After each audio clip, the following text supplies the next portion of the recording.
All right, today I'm going to do a 2017 Hobie Pro Angler review after 55 trips.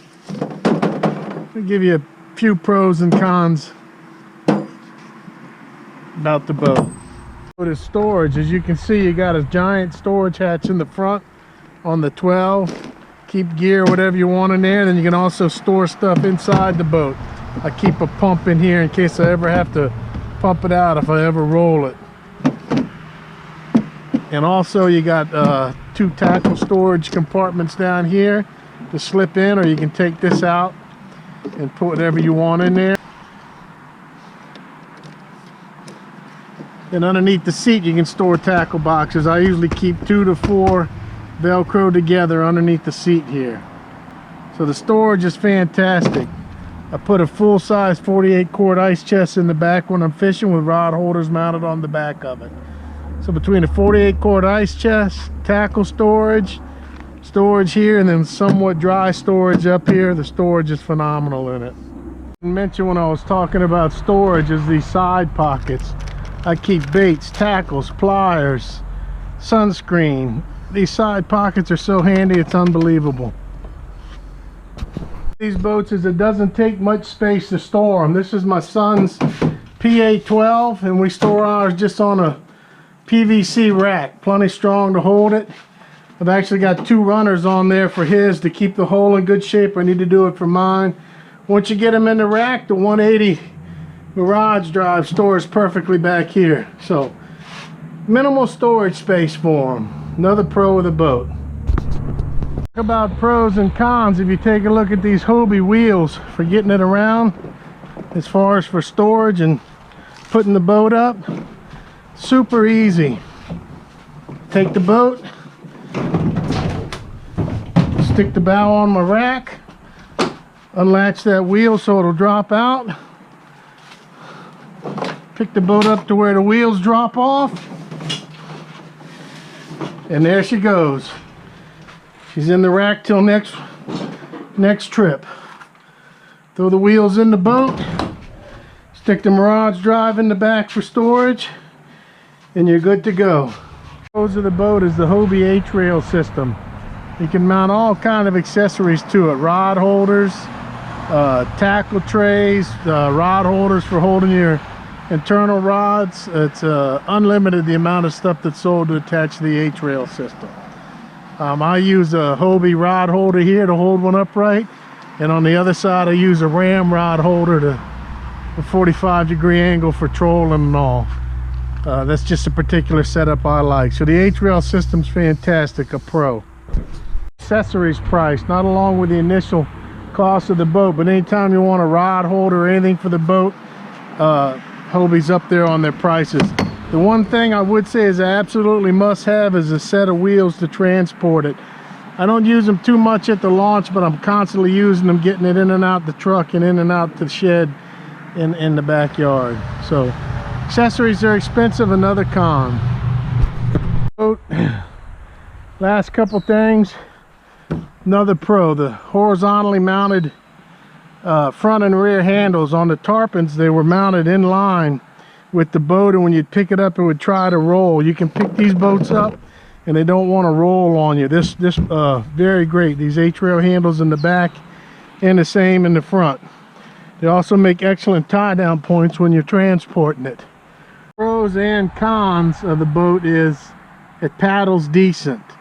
So it's not meant to be paddled. It's a wide boat for stability, but if you have to hook the paddle together and use it like a kayak paddle or just single paddle it, the boat does surprisingly paddle well. Better than I expected.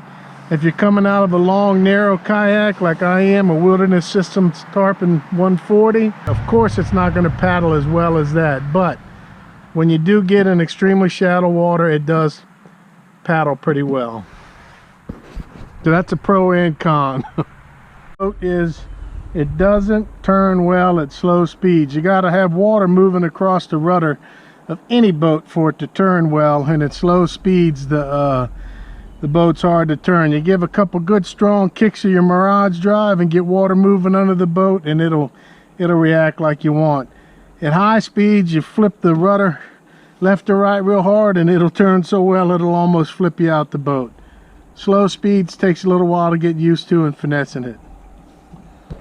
So the boat is a spring-loaded rudder and skag, so you can run across sticks, stumps, rocks, oyster reefs, whatever it might be, and the rudder and skag automatically fold under the boat and then return to their position. And then you also have an access hatch back here to get in there to work some of the control lines or whatever you might need. 2017 model with the skag, you lose this as a storage spot because of this center rib. But spring-loaded rubber and skag, so handy, it's unbelievable. This papaya color, not only does it fade bad, it will pick up a lot of stains from rust and from my anchor and other stuff. And you can see, like I said, I've even put UV protector on it a few times, but it will fade and it will stain. But like I said, 55 trips. Most of the times it's in a shed, but it has seen a lot of sun exposure.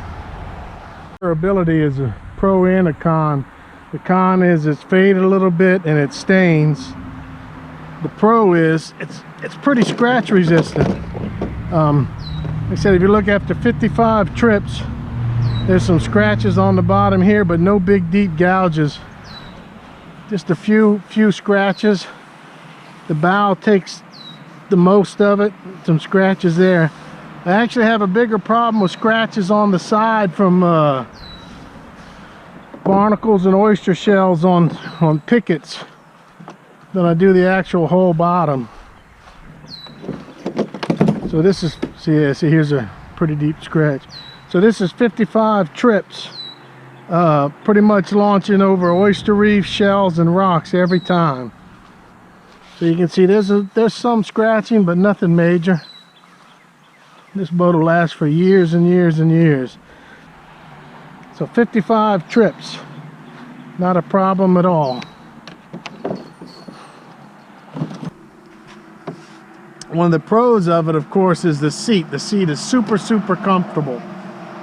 Well, the seat could be a pro and con. It's super comfortable, but it started to tear right away here in this corner. I'm 280 and I push up on it with my hand, so that probably has something to do with it. Seat's super comfortable. I can sit in it 6, I've been in as much as 9 hours straight without even having to stand up, but it looks like the fabric's gonna tear. So the seat's a pro and a con. Mirage drive system, one of the best pros of the whole boat is the 180 drive. I don't know how the older boats get by without the 180. When I bought the boat, I didn't think I'd use it much. I'm constantly going to reverse. It's probably one of the best features of the boat, having the reverse. One thing I do like about the Mirage drive is if you get in deep hydrilla or grass, it's self-clearing. You just keep stroking, it'll push through and clear itself. Some of the propeller driven kayaks, the grass just wraps up around the propeller, then you can't get the drive out the boat because you got such a mess. Even if you do get rope or grass entangled on here, or even your fishing line wraps around it when you're fishing, you can just pop it right out. And you just pop it right out and pull it right up through the bottom of the boat. So as you can see, it takes a good 16 inches of water depth to run it without any interference. And of course my fins are bent and beat to death. So when you get in shallow water, you can bring it all the way up and not have a problem, and push pole or paddle your way out, or short stroke it like this. So it takes a good amount of water to run it, but on the whole, I mean, that's not too bad. I fish a lot of shallow cypress stump freshwater and oyster reef saltwater, so the depth it takes for the drive is kind of a con for me. Cons, we just did a pro on the Mirage drive. A con is the durability of it. So like I said, I fish a lot of oyster reefs and cypress stump bottoms, so you can see they're beat up. So today was my 55th trip and I blew out this fin. So I'm gonna have to get new fins for it. And this one also, the other one looks like it's cracked all the way down the length of it. So fin durability, I've already had to take them off a few times and straighten the rods. You can see this front rod's bent back now. So 55 trips might be a year or several years for the average fisherman, but I use this boat at least once a week and sometimes 2 and 3 times a week, so it gets used a lot. So a con, the durability of the Mirage drive. Now, a lot of people report the reverse ropes breaking off. I guess they must be yanking on them. If you just do a nice slow steady pull, you won't have any problem with these cables breaking.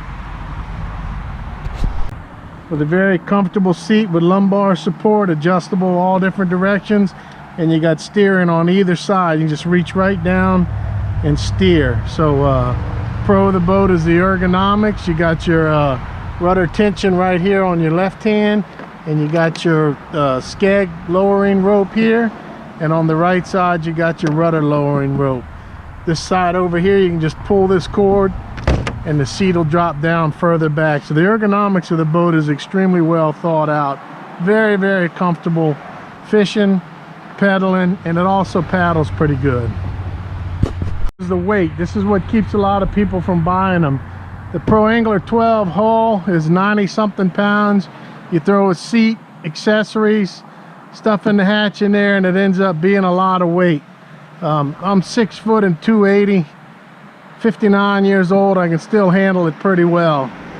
So I'll pull it almost all the way out, let the nose sit down on the ground,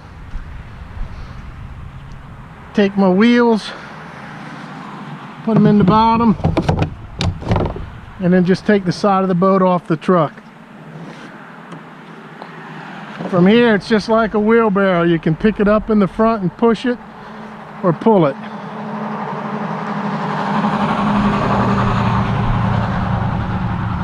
So the weight is a con, but once you got it in and out the truck on the wheels, it's easy as pie to move around.